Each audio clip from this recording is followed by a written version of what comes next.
My name is Bruce. I'm from Fargo, North Dakota. This is my daughter, Danielle, who gave me the gift of life. Okay, I donated to my dad just this last May, and I donated because he is my dad. We, I mean, there's three kids, and we all decided right away that we would get tested. I'm the only one that lives in town with them, so I went and got tested first. Everything came back perfect. I was a perfect match, 6 for 6.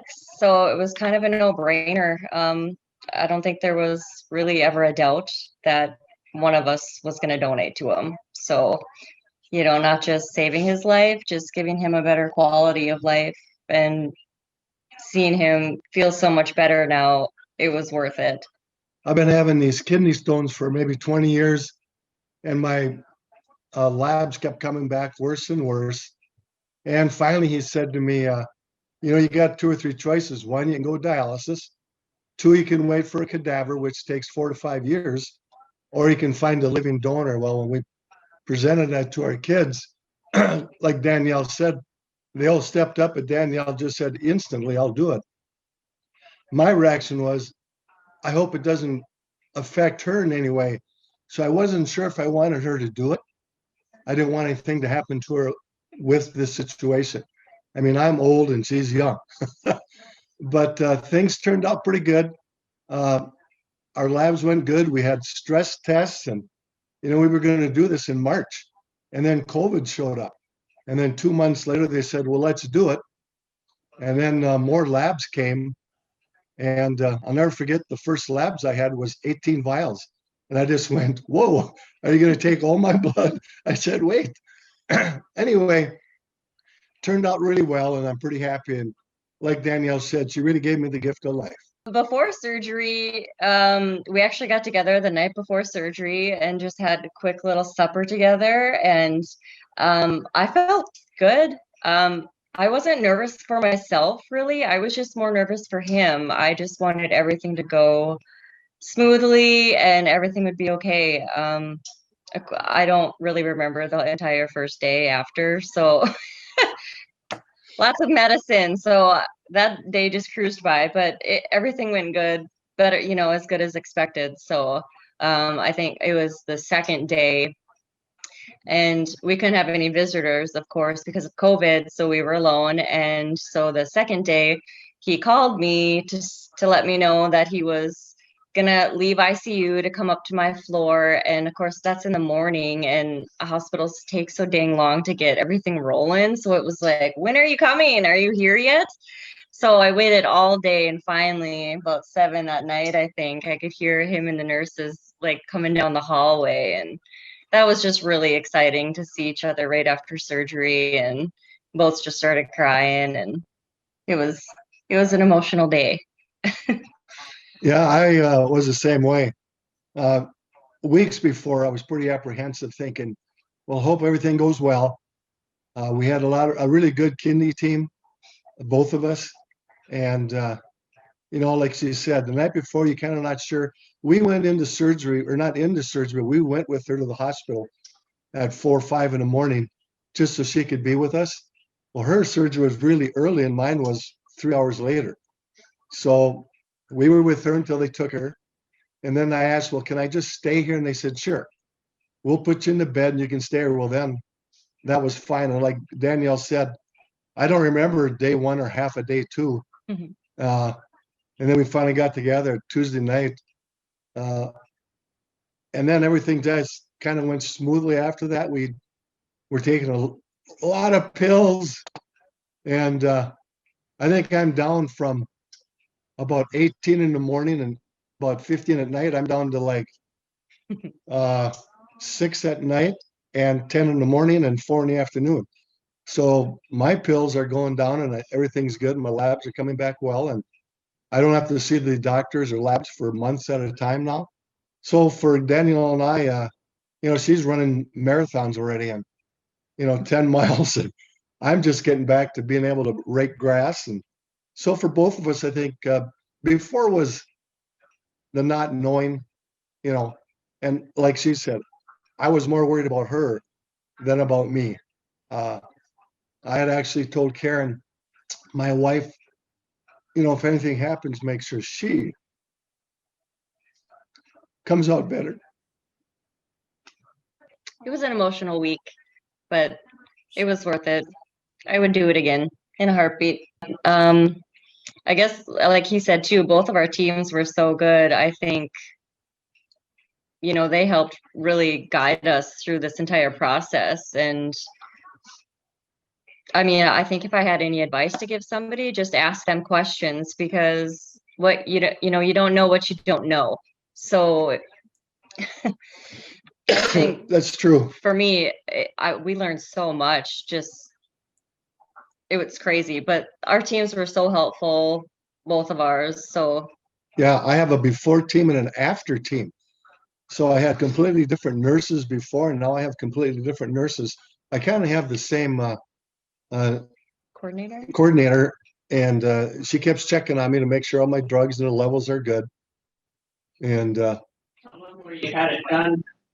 we have it done at the hospital all the time. We had it done in Fargo.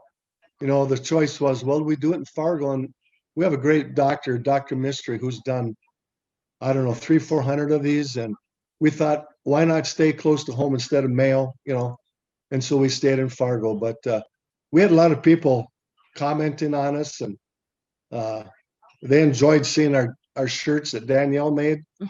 And I don't know if Danielle sent you those yet, but even the hospital had many comments about it. But just the idea that I'm pretty much back to normal, feeling pretty good, and can do things as compared to before. Walking upstairs, my steps was tiring, and now I can feel good about it. And yeah, I think for people to get off dialysis, to find family or someone to do a living donor is just unbelievable. If I would have had to do 4 years of dialysis, I don't know.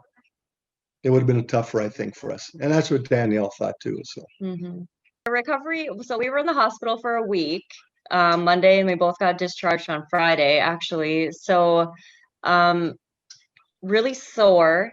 It was about 6 weeks I took off of work. So that first 2 weeks, I think everything was really slow. I was napping a lot. I didn't want to get up and down a lot because, the incision is in your abdomen. And so you don't realize how much you use your core until you can't use it. So it was really sore. But they just say, on day 2 in the hospital, they want you to get up and out of the bed. They want you to stand up, walk a tiny little bit. So, I tried to walk around the house, sit down for a while, take a nap, do it again later that night. Or, luckily we did it in the summer, so I could actually go outside and go for a walk down the street and, enjoy that. But so it was pretty slow. I didn't really have too much pain afterwards. I left with Tylenol and that was it. So I think I only had one bad day in the hospital. Other than that, it was just like more of a discomfort for me. Not so much pain, just, if you sit in a different position and just trying to be mindful of that incision area. But yeah, it took 4 weeks, 5 weeks, and I think I started kind of slowly walking, running, and now I'm back at it and just running 3 or 4 times a week and feeling good, back to myself. So I don't remember anything at all. Day 2, it was just like a waiting to hear from each other. Oh, and I forgot to mention, he didn't have his cell phone at the time because they couldn't find his overnight bag. So he had to call me on the hospital phone. So it was like, okay, when are you coming up here? And yeah, once we saw each other, it was just emotional. It made everything worth it, to see each other. And it was good. Yeah, I would do it again. The pain was just minimal, but saving his life is forever. And I want him around as long as he can.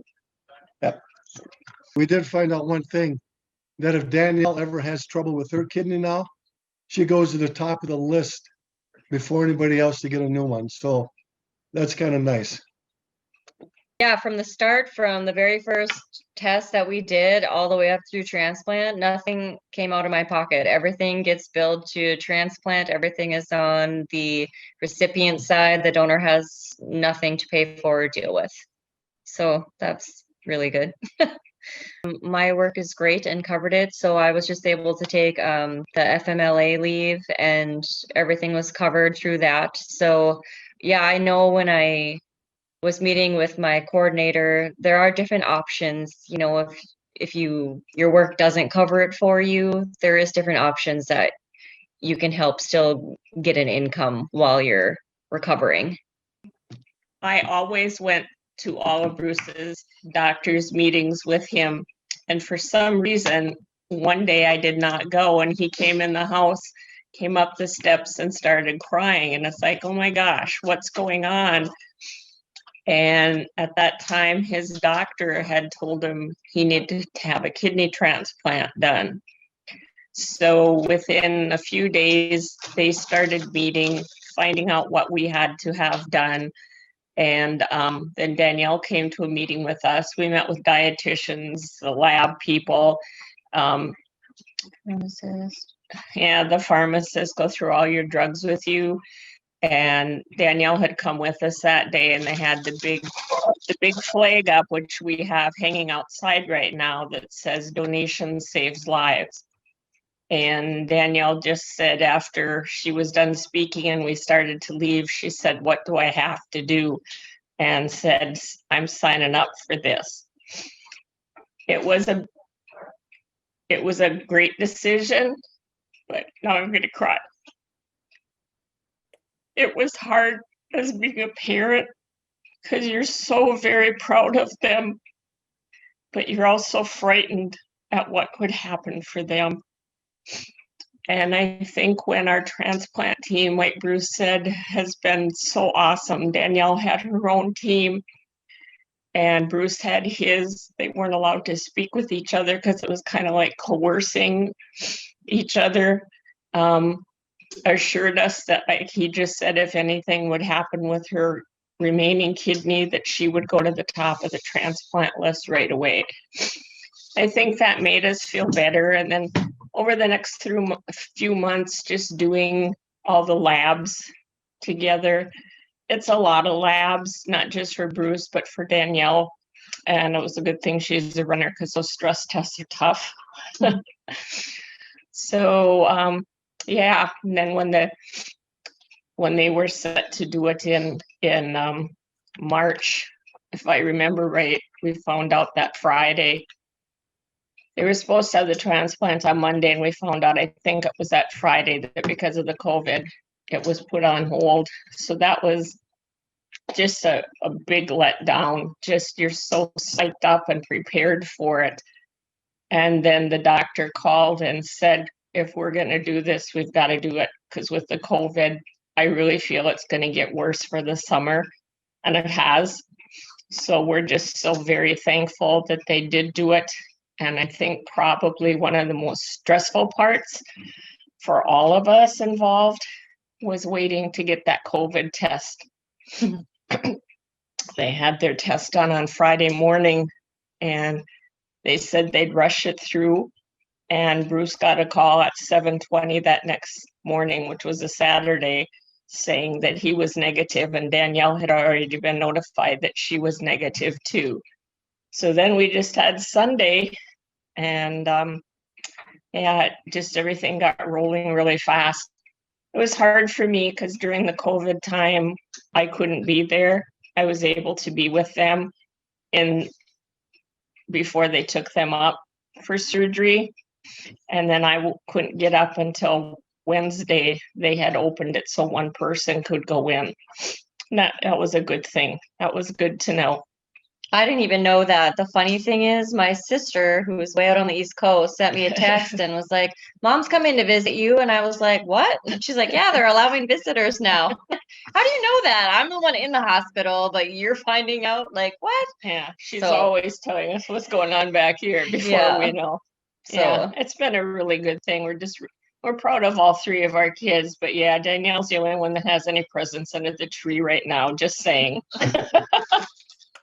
Being the donor, I feel good going into the surgery, whereas dad has felt like crap for so long because of his failing kidney function.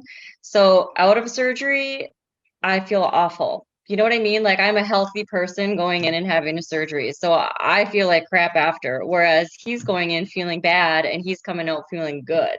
No pain. So yeah, no pain for him. He felt so bad and then he finally gets this working kidney and now he's feeling good. So I think just going into things knowing like, yeah, I'm probably going to feel some pain, and they did tell me that ahead of time. And it does make sense, nothing's wrong with me and I'm going in, I'm getting this thing removed. So Donation saves lives.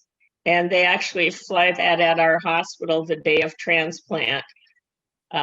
They hoisted up in the morning. It was too cold and too early that morning, or they normally have a flag ceremony.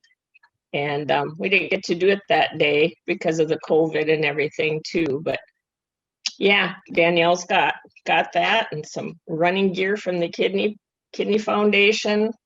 Awesome. Proud of her that she's been able to do everything. We're the Shy family, and we're happy to be celebrating Thanksgiving this year because Danielle has given me the gift of life.